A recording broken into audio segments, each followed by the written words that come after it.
video kali ini, gue akan membahas sebuah peristiwa yang sangat mengerikan, yaitu adalah peristiwa tragedi Gunung Lawu pada tahun 1987, yang mana peristiwa ini merenggut nyawa 15 santri dan satu ustadz di Pondok Pesantren Al-Mu'min.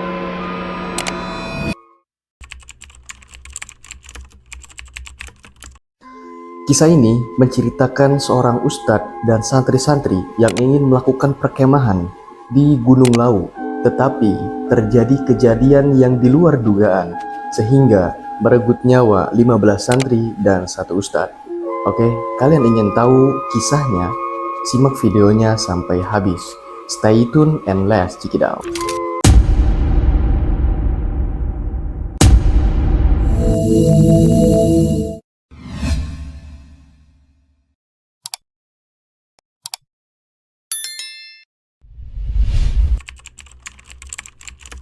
Awal mula tragedi ini terjadi, kisah perjalanan ini bermula di sebuah pondok pesantren Al-Mu'min di Ngeruki, Surakarta. Tak banyak yang kenal dengan tradisi para santri Al-Mu'min di Ngeruki. Secara turun-temurun, mereka terbiasa menikmati liburan akhir tahun sebelum kepulangan mereka ke rumah dengan jelajah dan tadabur alam. Ini juga melibatkan kepada mereka para santri dan ustadz yang hendak melakukan berkemah di Gunung Lawu sebagai program pondok. Jelajah alam adalah salah satu bagian cara untuk pembelajaran mereka di pondok pesantren untuk mengenalkan alam semesta sebagai bukti keagungan Allah Subhanahu wa Ta'ala. Kisah perjalanan ini didapatkan dari sebuah buku yang sangat-sangat fenomenal berjudul Kisah Nyata Musibah Gunung Lawu yang ditulis tim redaksi Pondok Pesantren Islam di Ngerungi, Surakarta sekitar pada tahun 1988. Keberangkatan dari Pondok Pesantren Al-Mu'min, mereka telah menyediakan perbekalan untuk membekali para ustadz dan santri-santrinya berkemah di Gunung Lawu.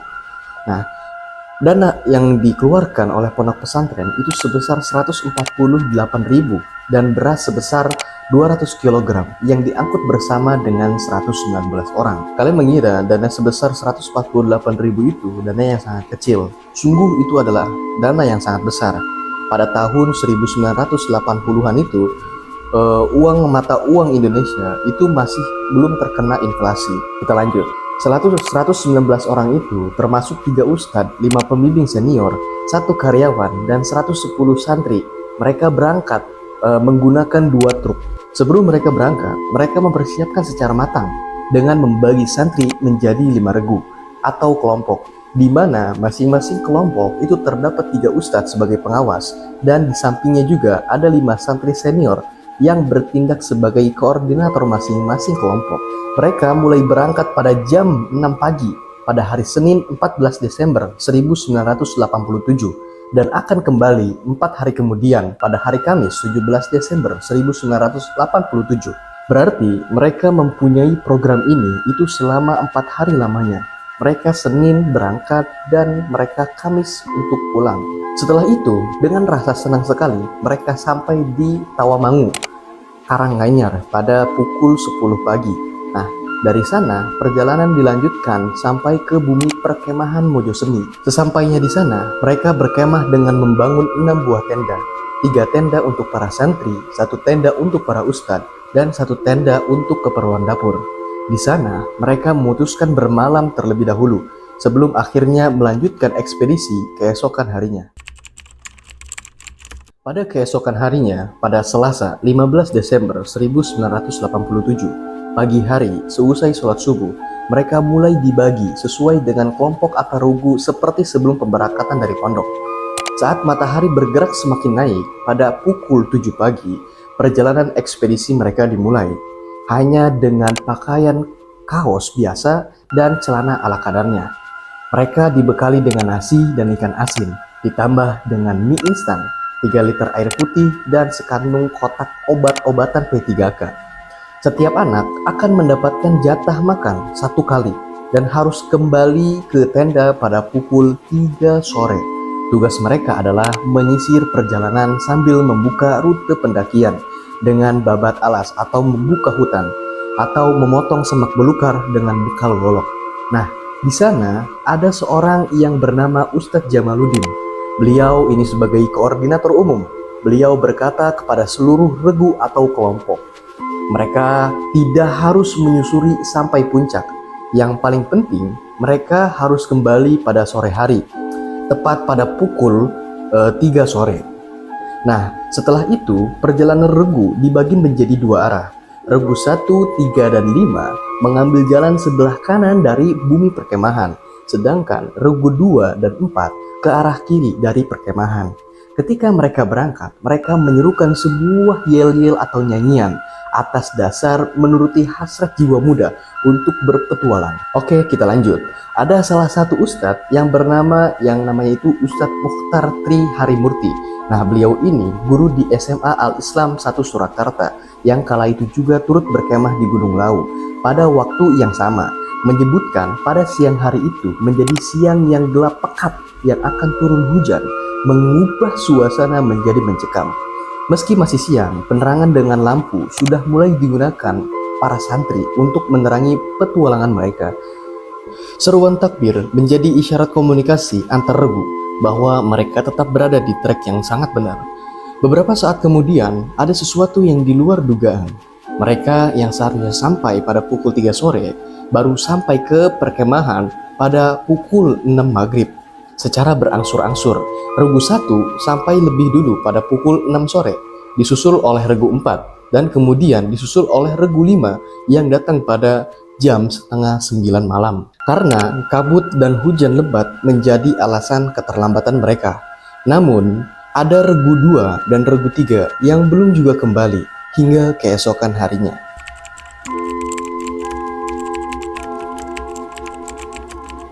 Oke, ini cerita dari regu 2. Regu 2 itu memulai perjalanan yang sangat berat dan terjal. Di siang hari, Gunung Lawu sudah diguyur hujan yang lebat, membuat kabut turun menebal, gelap gulita dan hanya cahaya lampu senter yang bisa menerangi perjalanan mereka. Mereka kesulitan untuk kembali ke perkemahan sehingga pada pukul jam 7 malam, regu 2 memutuskan untuk menginap secara darurat. Namun, di saat itu yang paling menyedihkan adalah mereka sulit tidur karena mereka kelaparan. Ya wajar aja sih, kan nasi bungkus dan super mie yang mereka bawa itu sudah dimakan dan habis sejak siang tadi pagi. Dan mereka berpikir tidak bakal sampai malam kayak gini gitu loh. Dan karena mereka tidak berpikir bakalan sampai pada malam hari di tengah hutan yang gak jelas kayak gini. Hutan yang mengguyur telah membasahi pakaian mereka. Semakin larut, semakin menggigil. Dinginnya itu semakin dingin. Ya, banyak dari regu 2 yang jatuh sakit. Beruntung dalam kelompok tersebut ada satu santri yang bernama Slamet Jafar. Dia seorang yang punya pengalaman dalam hal medis dan pengobatan. Nah, ada satu remason dan balsem di tangan Jafar. Itu dia mampu untuk mengobati 5 atau 6 anak yang benar-benar membutuhkan perawatan. Saat itu juga, karena semakin malam, ya di dalam hutan itu akan semakin dingin dan ditambah lagi diguyur hujan. Sehingga anak-anak di regu 2 tersebut itu sangat-sangat kedinginan dan butuh pengobatan. Dan beruntungnya mereka itu bisa bertahan hingga keesokan harinya, walaupun mereka menahan rasa lapar, kedinginan, dan diguyur hujan. Setelah keesokan harinya, pagi pada hari Rabu 16 Desember 1987, meski masih hujan, regu 2 bangkit lagi dari istirahatnya dan melanjutkan perjalanan untuk mencari jalan kembali ke perkemahan. Dengan sisa tenaga, mereka melanjutkan perjalanan hingga akhirnya jam 8 pagi. Mereka berhasil menemukan sungai. Mereka melampiaskan rasa haus mereka dan lapar dengan meminum dan memakan tumbuhan di sekitarnya. Meskipun di situ ada tanaman bilung. Nah, tanaman bilung itu jika dimakan itu akan meninggalkan rasa perih di mulut dan lidah. Mereka tidak mempunyai harapan lagi karena kondisi perut yang sangat lapar dan badan yang butuh tenaga. Nah, dari sungai itu mereka terus menyusuri hingga menemukan pipa selang air. Dari sana mereka terus mengikutinya dan alhasil mereka sampai ke perkemahan Mojosemi pada pukul 10 pagi.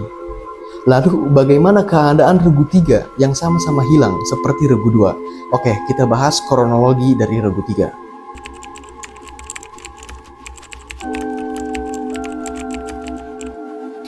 Nah, kronologi regu 3 itu memulai perjalanan mereka seperti regu yang lainnya dengan perasaan semangat dan ceria. Mereka diguyur hujan dan terasa mencekam. Tapi jiwa petualangan mereka malah semakin berkobar. Saking semangatnya mereka tak terasa melintasi jalan yang jauh, bahkan semakin dekat dengan puncak Gunung Lawu. Nah, saking semangatnya mereka itu melewati rute yang sudah ditentukan atau melewati batas rute yang sudah ditentukan. Mereka berjalan sampai hampir ke puncak Gunung Lawu. Tapi yang disarankan oleh ketua regu itu nggak boleh sampai puncak gunung. Tapi yang penting mereka itu sampai pulang itu harus jam 3 sore. Mereka melangkah terlalu jauh dari perjalanan yang ditargetkan. Nah, sebelum sampai puncak, Ustadz Abdul Wahab selaku pengawas yang turut dalam rombongan tersebut meminta untuk memutar balik arah dan kembali turun ke perkemahan. Mereka tampak mulai kehilangan arah. Karena apa? Karena kabut yang semakin tebal yang menutupi jarak pandang mereka. Bahkan sejak melihat puncak Lawu, jam sudah menunjukkan pukul 3 sore. Tapi itu kan waktu yang ditentukan untuk sampai kembali ke perkemahan. Regu 3 yang berisikan 24 orang secara perlahan menuruni bukit dan lereng yang cukup curam untuk dapat menemukan kembali arah yang benar menuju ke perkemahan. Memasuki jam 5 sore, hujan disertai badai turun begitu derasnya. Cahaya lampu senter hanya satu-satunya yang dapat mereka andalkan untuk bisa menemukan arah tepat untuk kembali. Tidak ada yang membawa jaket karena tidak ada yang mengira akan sedingin ini. Sambil terus menggigil, mereka terus berjalan dengan harapan bisa kembali ke perkemahan sebelum malam. Hujan mulai mengguyur begitu derasnya. Malam juga telah menampakkan kegelapannya. Jam di tangan menunjukkan pukul 7 malam, membuat Ustadz Abdul Wahab mengajak anak-anaknya beristirahat di bawah pohon yang sangat-sangat besar. Akan tetapi, pohon tersebut tidak bisa meneduhkan mereka dari hujan. Dengan pakaian seadanya, mereka meringkuk kedinginan, menekuk lututnya dengan tangan. Mereka mulai sakit dan lemah, tapi beruntungnya mereka dapat bertahan hingga keesokan harinya.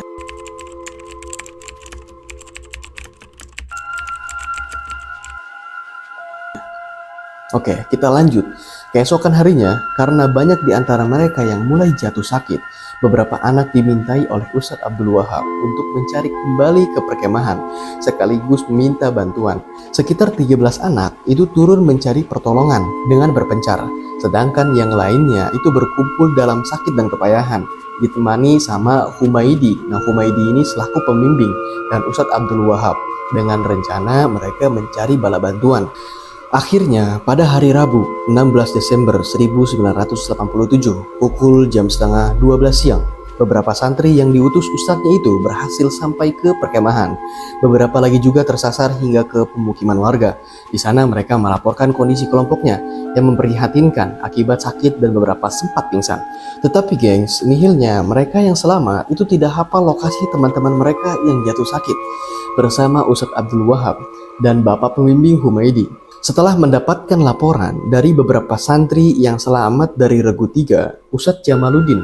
Nah, Ustadz ini adalah selaku pimpinan di perkemahan itu membentuk tim penyelamat. Untuk apa? Untuk naik ke atas dan menolong mereka Regu 3 yang masih tersesat. Sekitar 15 santri itu dibentuk untuk menyelamatkan Regu 3 yang masih tersesat. Nah, sebutlah Regu ini adalah Regu Penolong. Maka setelah itu naiklah 15 santri itu pada pukul 1 siang untuk menyusuri dan menjemput Regu 3 yang kepayahan dan tersesat di atas. Setelah mereka berangkat dari jam 1 siang hingga pukul jam 4 sore itu mereka masih belum mendapatkan apapun. Selain mereka juga kelelahan di medan tempur ya. Nah, mereka juga sulit untuk menempuh jalan terjangnya karena jalannya itu bebatuan naik turun. Belum lagi Regu 3 yang berhasil melapor tadi itu lupa arah untuk kembali ke tempat Ustadz Abdul Wahab dan Regu 3 yang lainnya berada. Makanya susah untuk mencari lokasi Regu 3 itu berada. Nah, barulah sekitar jam 17.30 atau setengah 6 maghrib, para Regu Penolong itu dapat menemukan jejak Regu 3 yang masih tersesat. Mereka terkejut saat menemukan 8 anggota itu sudah mati kelaparan dan kedinginan, dan 4 di dekatnya itu sedang tergeletak kepayahan.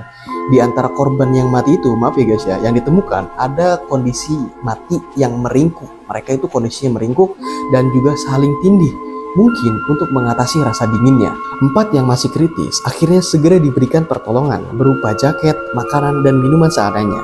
Yang mengwujudkan Humaydi dan Ustadz Abdul Wahab itu tidak ada di tempat ditemukannya para jenazah itu. Tetapi mereka itu belum disebutkan untuk mencari Pak Humaydi dan Ustadz Abdul Wahab, karena ya mereka pikirkan itu adalah mencari bala bantuan untuk menyelamatkan 4 santri yang sedang kritis tadi. Ya, sedangkan mereka tak membawa tanduk dan tidak mempunyai tenaga yang cukup, yang kuat untuk membawa mereka itu ke perkemahan yang masih di bawah. Nah, karena sudah banyak yang pingsan dan tidak ada mampu yang berjalan, mau nggak mau mereka itu menunggu sampai keesokan paginya sebelum meminta bantuan yang lebih besar lagi. Kalian bayangkan kalian tidur bersama teman kalian yang sudah meninggal. Nah, gengs, namun ada satu kisah memilukan yang digambarkan dalam buku Musibah Gunung Lau. Pada malam itu ada seorang anak yang bernama Jafar dari Regu Penolong. Dia ini itu sedang memangku temannya yang sedang sekarat. Saat Jafar dari Regu Penolong itu sedang memangku kepala korban yang sedang kritis, itu bernama Amin Jabir, dia sedang berwasiat seolah-olah akan meninggal dunia selama-lamanya. Dalam bukunya ditulis, Amin Jabir menitipkan pesan kepada kedua orang tuanya agar merelakan dan memberinya maaf. Ia juga berpesan kepada Jafar untuk melunasi hutangnya di pondok pesantren pada bagian kesantrian sebanyak 5.000. Dengan uang yang dia masih punya itu di lemari kamarnya di asrama itu sejumlah 45.000. Setelah memberikan wasiat, Amin Jabir mulai memejamkan matanya dan meninggal di pangkuan Selamat Jafar. Korban kritis yang masih hidup bersisa 3 santri. Malam itu pun para Regu Penolong menghabiskan malam bersama 9 jenazah temannya di bawah rintikan hujan.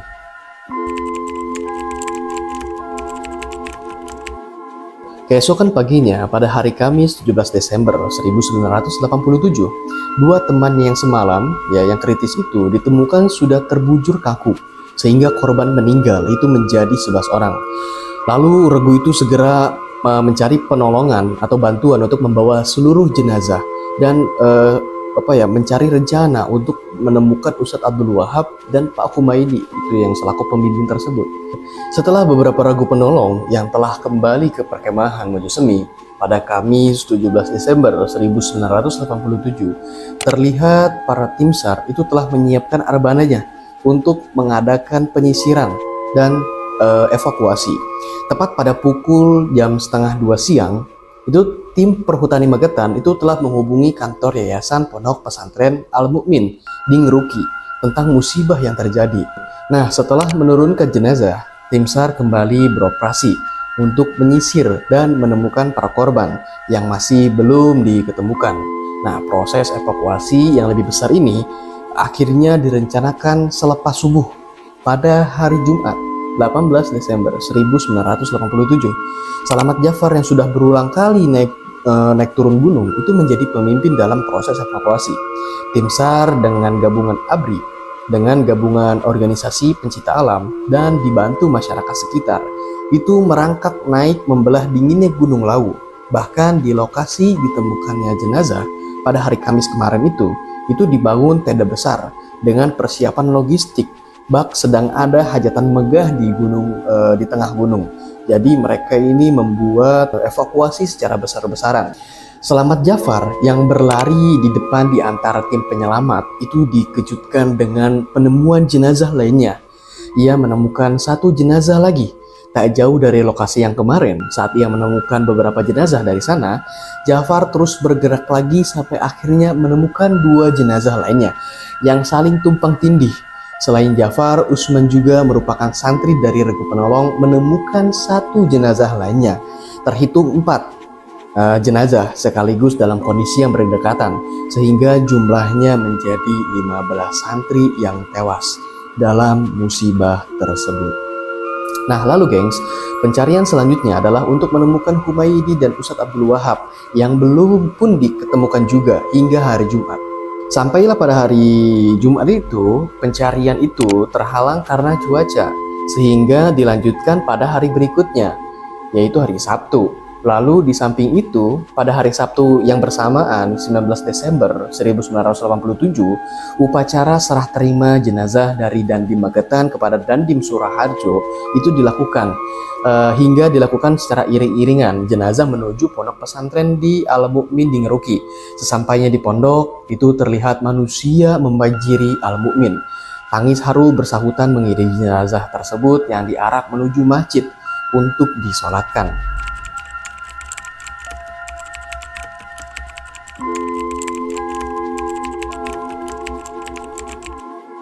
Nah, cerita ini itu berasal dari Pak Humaydi selaku pembimbing.